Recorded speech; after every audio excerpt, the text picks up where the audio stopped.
Bueno, hermanos, pues vamos a abrir nuestra Biblia en el Evangelio de Lucas, capítulo 24, porque de ahí serán la mayoría de las lecturas que vamos a hacer en esta mañana. Y claro, hoy, evidentemente, vamos a recordar aquella mañana en la que nuestro... No, perdón.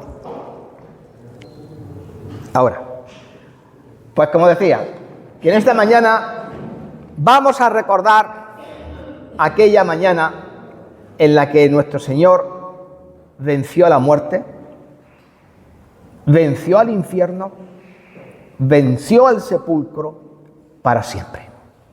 Y está claro que no habrá una mañana igual, ni la habrá jamás, y que los efectos de lo que ocurrió en esa mañana, hermanos, perduran hasta nuestros días. Así que, como dijo mi esposa, Él está vivo. Que Jesús no está en la tumba ni está crucificado. Entonces, me vais a acompañar en esta mañana mientras recorremos los versículos en el Evangelio de Lucas que nos hablan de su resurrección. Bueno, entonces al amanecer del primer día de la semana, que es domingo, no lunes, por cierto,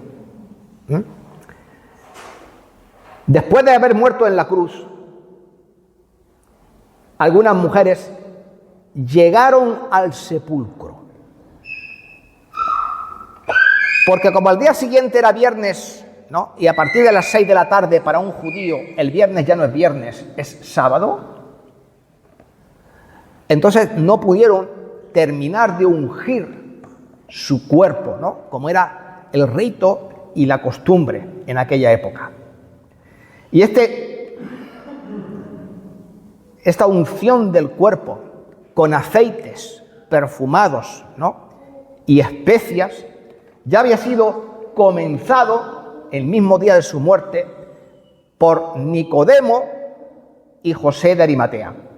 Y dice Juan 19:38, después de todo esto, José de Arimatea, que era discípulo de Jesús, pero secretamente, por miedo a los judíos, rogó a Pilato que le permitiese llevarse el cuerpo de Jesús. Y Pilato se lo concedió. Entonces vino y se llevó el cuerpo de Jesús. Y también Nicodemo, el que había visitado a Jesús de noche, vino trayendo un compuesto de mirra y aloes como 100 libras. Tomaron pues el cuerpo de Jesús, lo envolvieron en lienzos y con especias aromáticas, según es costumbre sepultar entre los judíos. Y en el lugar donde había sido crucificado había un huerto, y en el huerto un sepulcro nuevo, en el cual no había sido puesto ninguno. Allí pues, por causa de la preparación de la Pascua de los judíos, y porque aquel sepulcro estaba cerca, pusieron a Jesús. Entonces, hermanos, mientras esas mujeres se dirigían al sepulcro aquella mañana,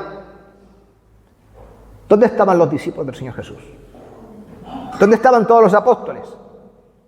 Pues la palabra de Dios nos dice que estaban encerrados en el aposento alto, en el mismo lugar donde celebraron la última cena, por miedo a la posibilidad de que a ellos les aguardase en la misma muerte que a Jesús.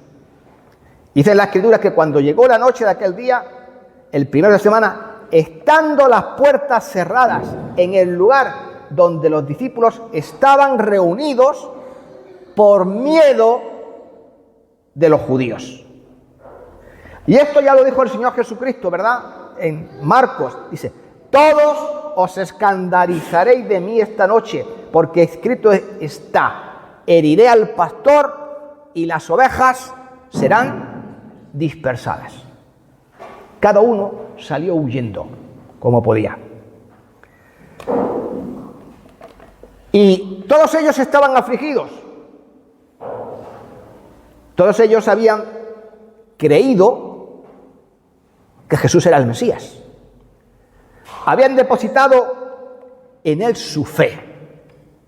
Y como otros muchos estaban esperando que estableciera su reino, especialmente para una cosa, para liberarle del yugo, no del pecado, del yugo de Roma, que es lo que todos esperaban. Y aunque les había hablado de la cruz y de la resurrección, y os recuerdo que Pedro, ¿no?, una vez Jesús hablando con él, le dijo: le es necesario al Hijo del Hombre padecer de los escribas y de los sacerdotes y ser crucificado. Y entonces Pedro salió y le dijo, ¿recordáis que le dijo? No, Señor, no te suceda tal cosa. Entonces, ¿qué es lo que pasaba? Ellos nunca, fijaros a estas alturas, habían comprendido el mensaje del Señor Jesucristo. Y ahora, aquel Jesús en quien habían confiado estaba muerto. Y aquel en el que habían depositado todas sus esperanzas se había ido. Y el hombre que había transformado su vida radicalmente, demostrando amor y el poder de Dios, había muerto, y no muerto de una muerte cualquiera, sino de una muerte horrible y además humillante. Entonces, sin duda, este fue un día muy triste para todos los apóstoles. Y en medio de aquella tristeza, ¿sabéis una cosa?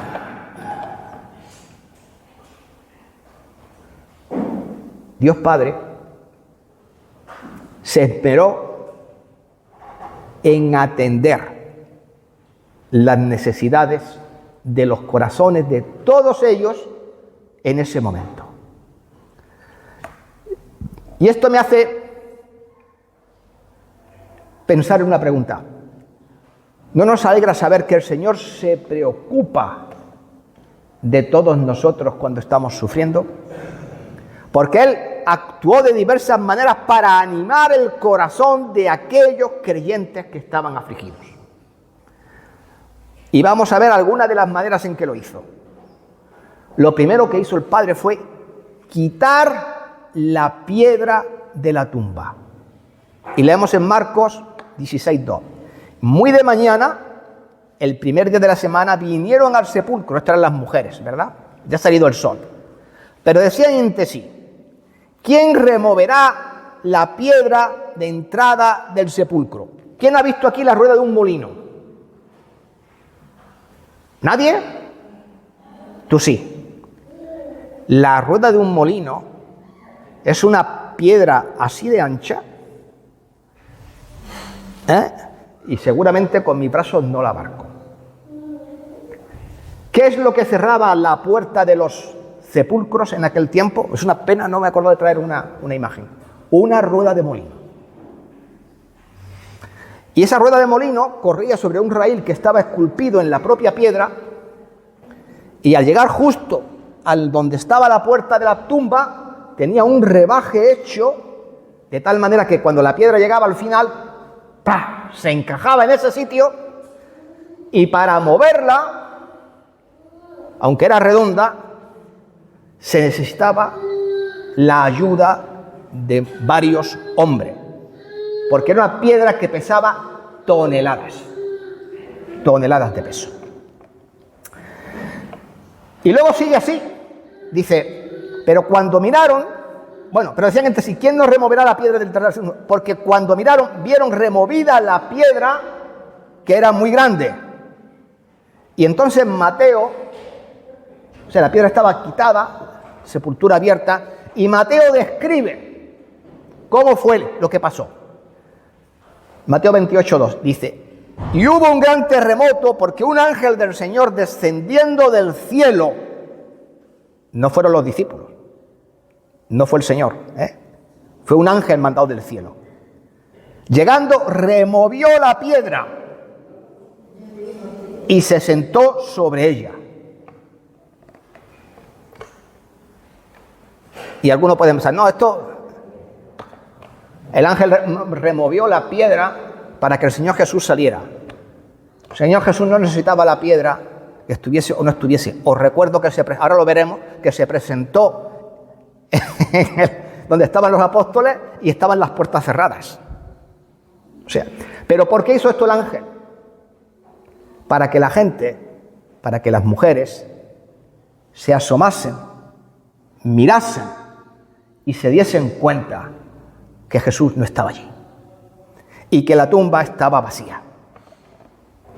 Y además de eso, el Padre envió un mensajero, porque este mismo ángel le dijo, su aspecto era como un relámpago y su vestido blanco como la nieve, y de miedo los guardas temblaron y se quedaron como muertos. Mas el ángel, respondiendo, dijo a las mujeres, no temáis vosotras, porque yo sé que buscáis a Jesús, el que fue crucificado. No está aquí, pues ha resucitado, como dijo. Venid, ved el lugar donde fue puesto el Señor. E id pronto y decid a sus discípulos que ha resucitado de los muertos. Y he aquí, va delante de vosotros a Galilea. Allí le veréis. Os lo he dicho.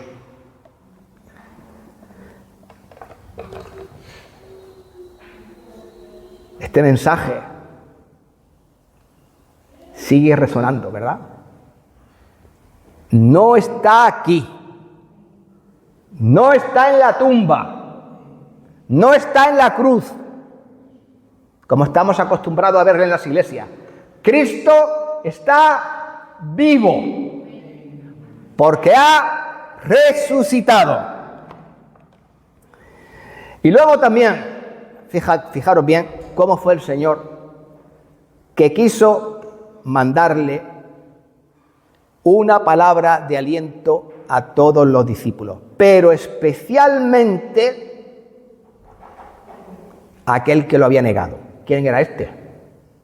Pedro. Y entonces leemos en el Evangelio de Marcos, pero id y decid a los discípulos. Y a Pedro, ahí que lo menciona, se va componiendo el mensaje, que él va delante de vosotros a Galilea, y allí le veréis como él dijo. Y si esto fuese poco, se encontró con María Magdalena. Y leemos en el Evangelio de Juan. Pero María estaba fuera, en la tumba, llorando junto al sepulcro.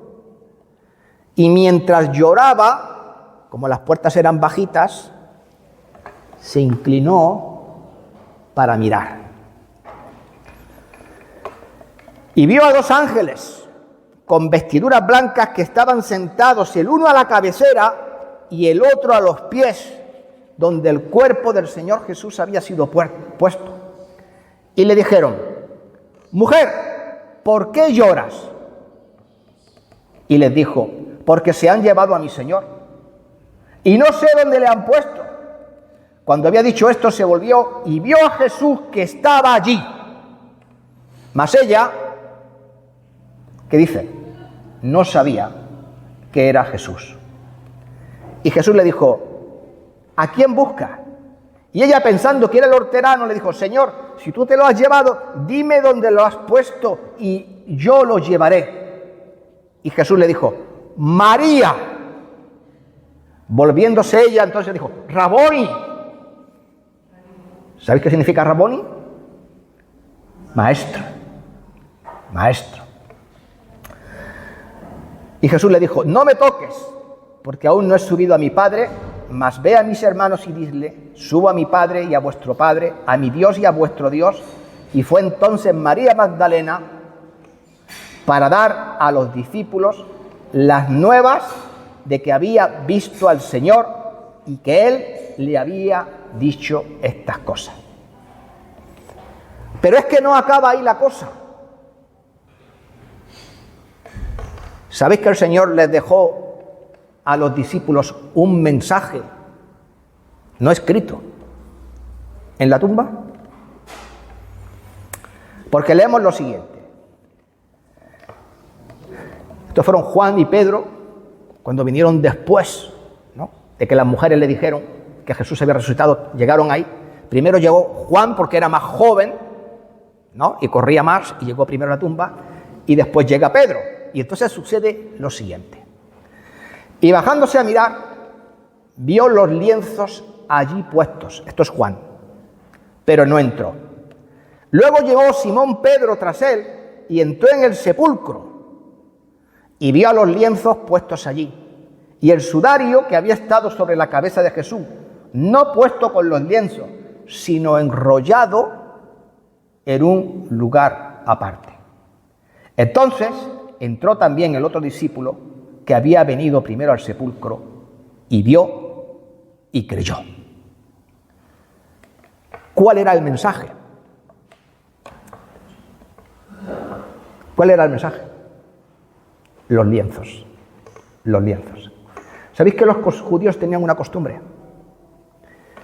Cuando estaban comiendo en una comida y tenían criados y gente que les servía, para indicar que ya había terminado de comer y que podían retirar los platos y los cubiertos, el comensal lo que hacía es cogía la servilleta y la arrugaba y la dejaba encima de la mesa. Entonces ya el sirviente entendía que ya persona había terminado de comer y podía retirar todo. Por el contrario, si cogía la servilleta, la doblaba, ¿no?, y la dejaba bien plegadita en lo alto de la mesa, le estaba diciendo al sirviente: me ausento por un momento, pero vuelvo, no me quiten los platos. ¿Qué les estuvo diciendo Jesús? Que se tomó la molestia de resucitar y doblar los lienzos que cubrían su cuerpo y dejarlos allí. Pues les estuvo diciendo a los apóstoles: aunque ahora no me veáis, me veréis enseguida. Ahí estaba el mensaje, ¿no?, en esos lienzos doblados. Y luego también dicen las Escrituras que se reveló a otros discípulos.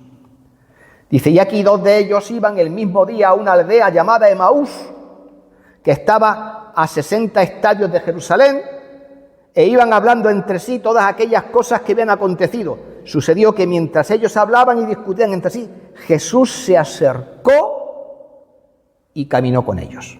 Y no leo el pasaje porque es muy largo, ¿no? Pero ahí se apareció a los discípulos. Y por supuesto, hubo otros muchos acontecimientos en esa mañana que no puedo relatar aquí porque si no nos tiramos 2 horas, ¿verdad?, que sucedieron aquel día de resurrección, que convirtieron ese día en un día grandioso. Y para nosotros, hermanos, 2000 años después de esa resurrección, el mensaje sigue siendo el mismo. Jesús resucitó de los muertos. Él vive. Si no viviera, ¿estaríamos todos nosotros aquí? No. Porque Él vive, hermanos, hay esperanza. Y mientras los discípulos estaban allí escondidos en el aposento alto, temiendo por sus vidas, ocurrió algo milagroso. Jesús, el que había muerto 3 días antes, se apareció allí, como ya comenté antes, en aquella habitación donde estaban todos con las puertas cerradas por miedo a lo que les podía pasar. Y entonces, cuando se les apareció, fijaros cómo fue la impresión, que pensaron que veían ¿a qué? Un fantasma. Y dicen las Escrituras: y mientras ellos hablaban estas cosas, Jesús se puso en medio de ellos y les dijo: paz a vosotros. Entonces, espantados y atemorizados, pensaban que veían un espíritu. Para que lo entendamos, pensaban que había un fantasma. Sin embargo, Jesús tenía algo que decirles. Dice, pero él les dijo, ¿por qué estáis turbados? Y vienen a vuestro corazón estos pensamientos. Mirad mis manos, mirad mis pies, que yo mismo soy, palpad y ved, porque un espíritu no tiene carne ni huesos, como veis que yo los tengo. Y diciendo esto, les mostró las manos, los pies, y como todavía ellos de gozo, ¿sabéis lo que significa esto, lo que está diciendo? Bueno, ahora os lo explico. De gozo no lo creía, estaban maravillados, es decir, estaban tan del shock que habían recibido, dice, no, esto es demasiado bueno para creerlo. Esto no puede ser verdad, lo que está sucediendo. Entonces, para demostrarles que sí, les dice, ¿tenéis algo de comer? Y entonces le dieron parte de un pez asado y un panal de miel. Y él lo tomó y comió delante de ellos. Y esto, hermanos, es lo que debería suceder en muchas personas que viven en nuestro mundo hoy. La gente necesita darse cuenta que el Señor Jesús es más que un recién nacido en un pesebre.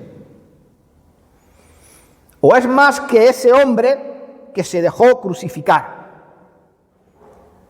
Que es más que una historia escrita en un libro llamado Biblia.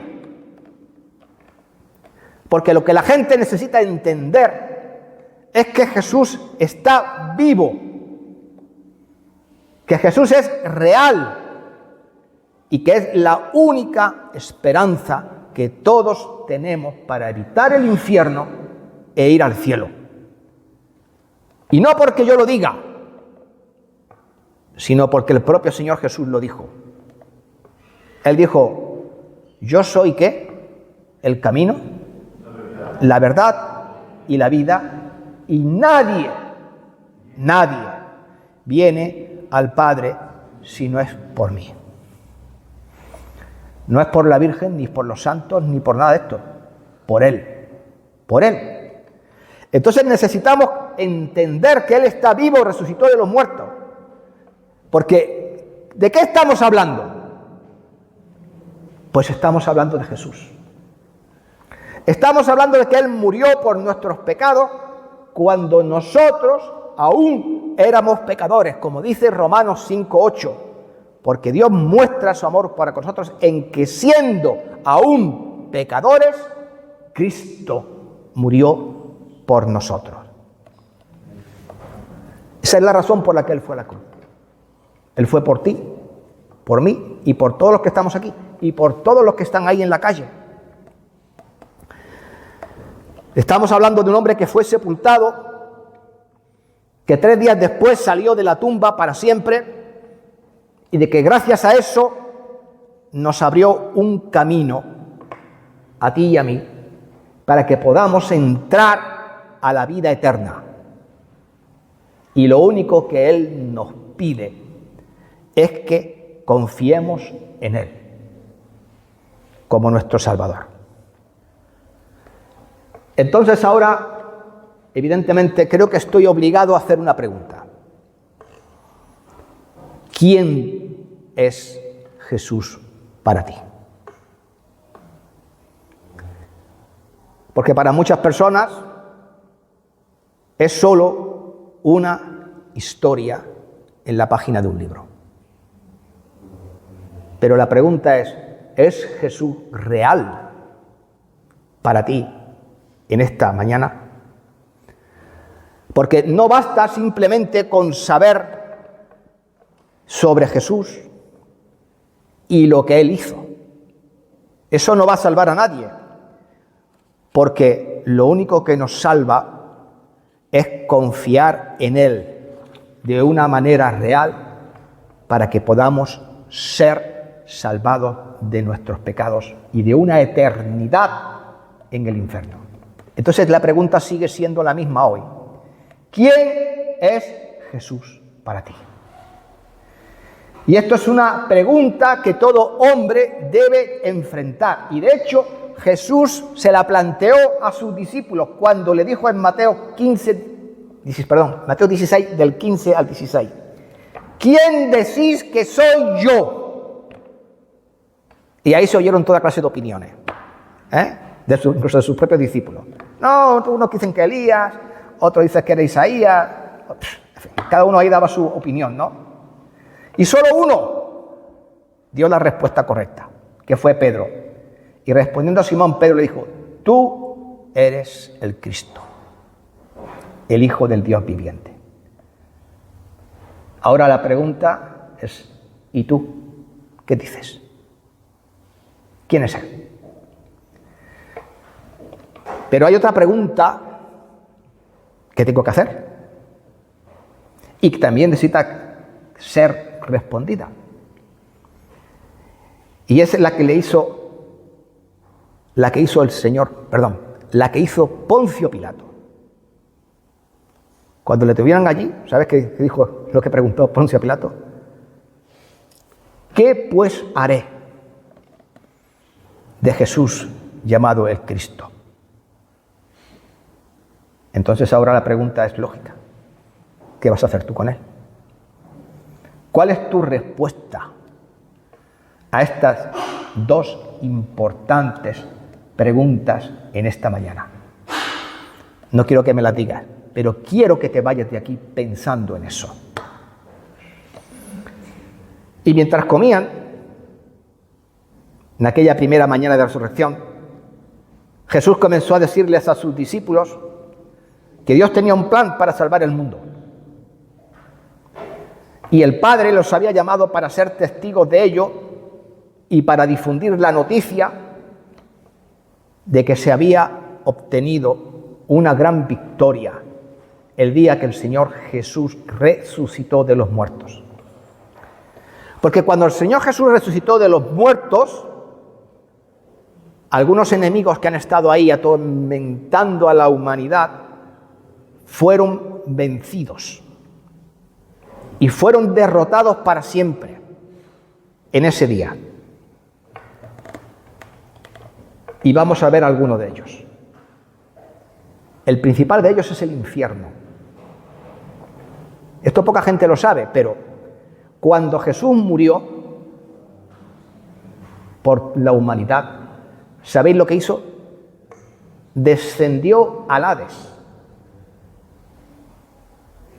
Sí, esa es la palabra griega para el lugar de los muertos.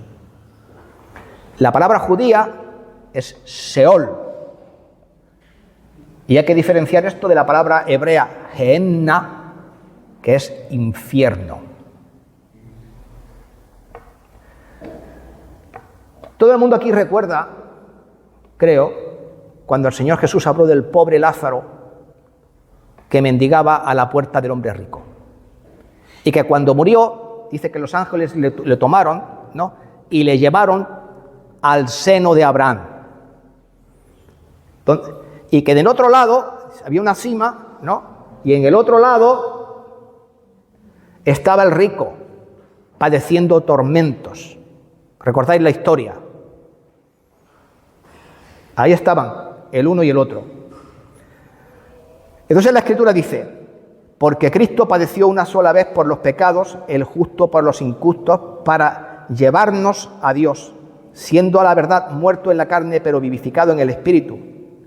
Dice: en el cual también fue y predicó a los espíritus encarcelados. ¿Sabéis lo que hizo? El Señor bajó ahí, se fue a un sitio, se fue al otro y dijo: he muerto, he pagado el precio por el pecado, he vencido. Esto fue lo que hizo. Y luego, cuando resucitó de los muertos y ascendió al Padre Celestial, ¿sabéis lo que hizo? Porque como la gente que había muerto hasta entonces pensaban que el Mesías tenía que venir, sus pecados no habían sido perdonados, sino cubiertos por la sangre de la expiación de los machos cabríos y de los corderos. Sus pecados no eran perdonados, no podían entrar directamente al cielo. Pero cuando Cristo muere, un sacrificio hecho una vez por siempre, quitó del medio el pecado, dice la Escritura en Hebreos.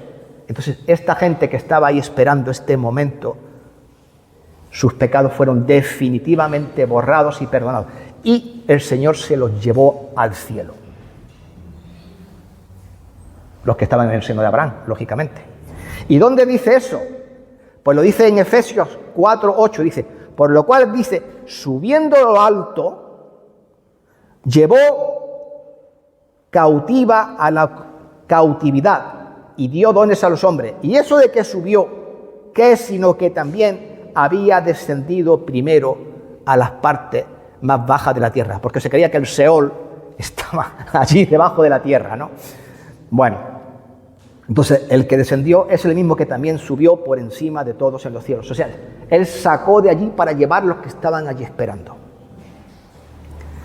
Ahora, sin embargo, ahora no es así, porque todos los que creen en Jesús, hermanos, van directamente al cielo.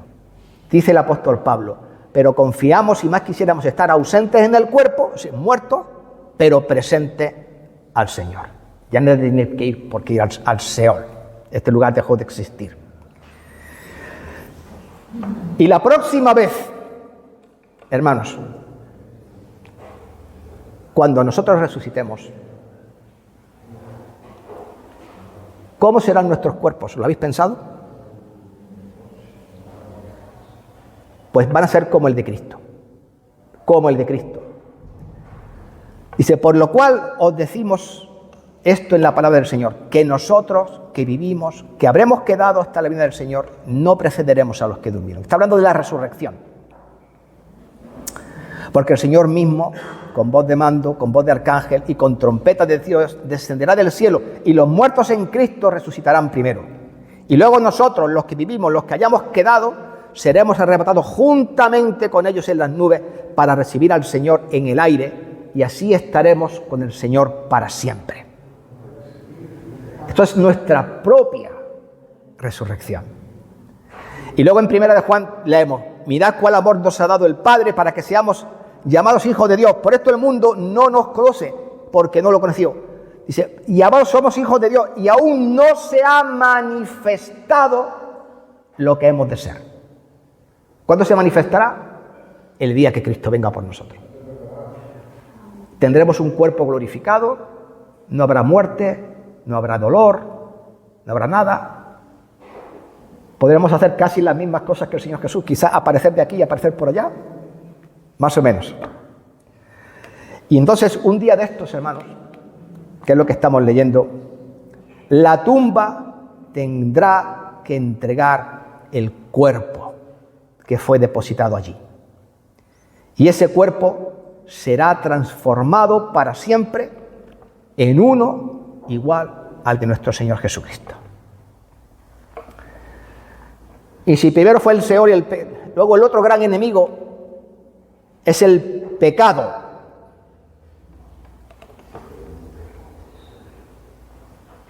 Sin embargo, para ser justos, el pecado fue vencido 3 días antes. No el día que resucitó, sino el día que murió en la cruz. Pero la resurrección de Cristo de los muertos es el amén del Padre al sacrificio de Jesús en la cruz. ¿Sabéis por qué? Porque un Salvador muerto no puede salvar a nadie. Eso es algo evidente, ¿verdad?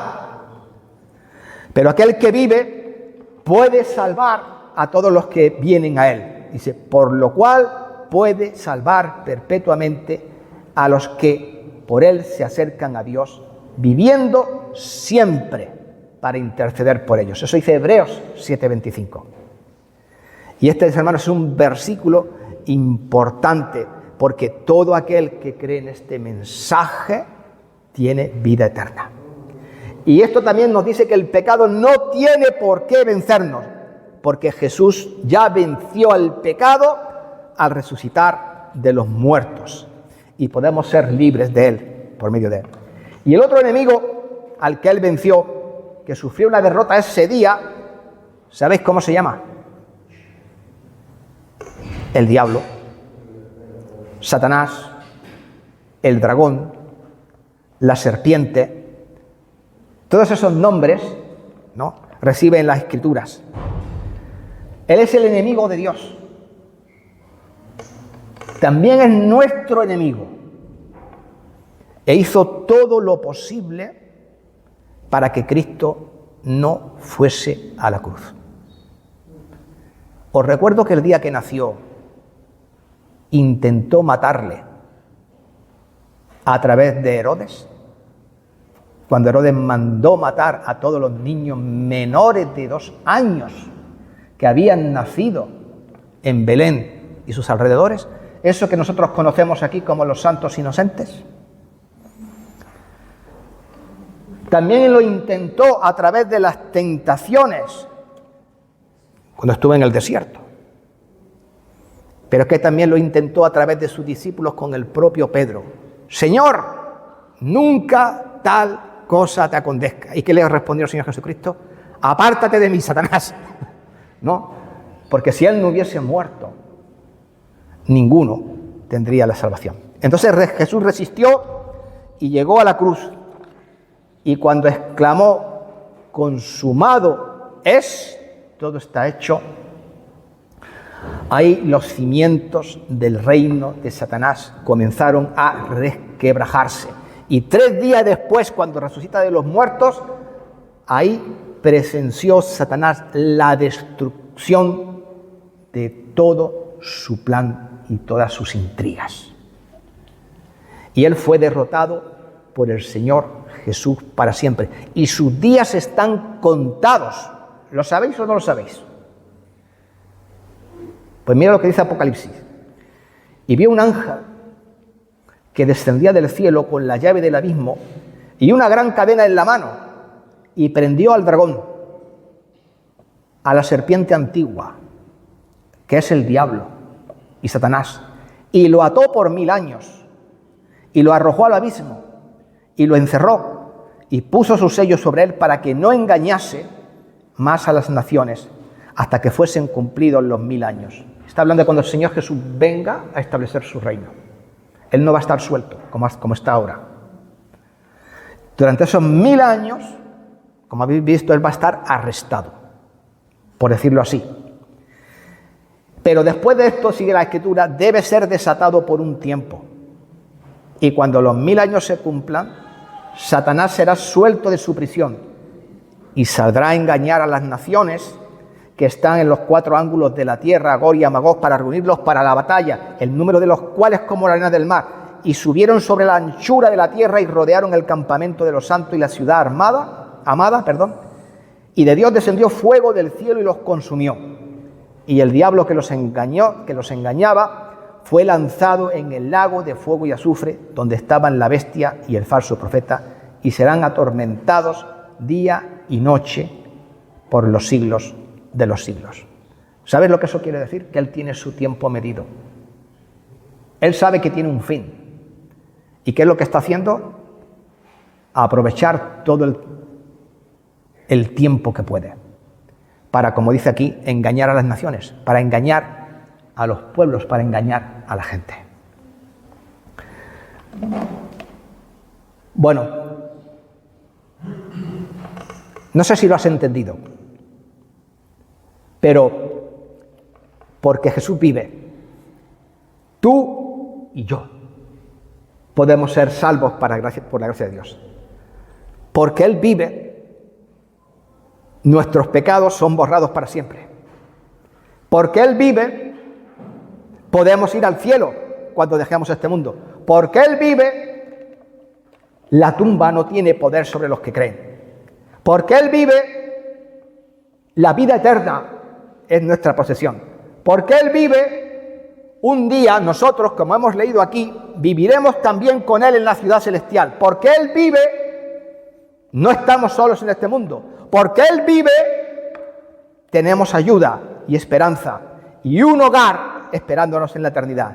Porque Él vive, tú y yo vivimos. Y porque Él vive, mi nombre y tu nombre están escritos en el libro de la vida del Cordero. Y porque Él vive, el Señor, nuestro Dios, es nuestro Padre. Entonces ya termino y te pregunto, ¿te has dado cuenta de que Jesús está vivo y que es a Él a quien necesitas. ¿Te has dado cuenta de que no hay otra manera de llegar al cielo sino a través del Señor Jesucristo? ¿Sabías que Él te ama? ¿Sabías que su muerte fue por ti para poder perdonar tus pecados? Y que Él solo espera que vengas a Él con arrepentimiento y que humildemente confieses tus pecados. Y todo lo que tienes que hacer es creer en Él. Y lo que dijo el ángel sigue siendo verdad. Ha resucitado. No está aquí. Alabado sea el Señor en esta mañana del domingo. Porque cuando estas mujeres fueron a la tumba, la encontraron vacía.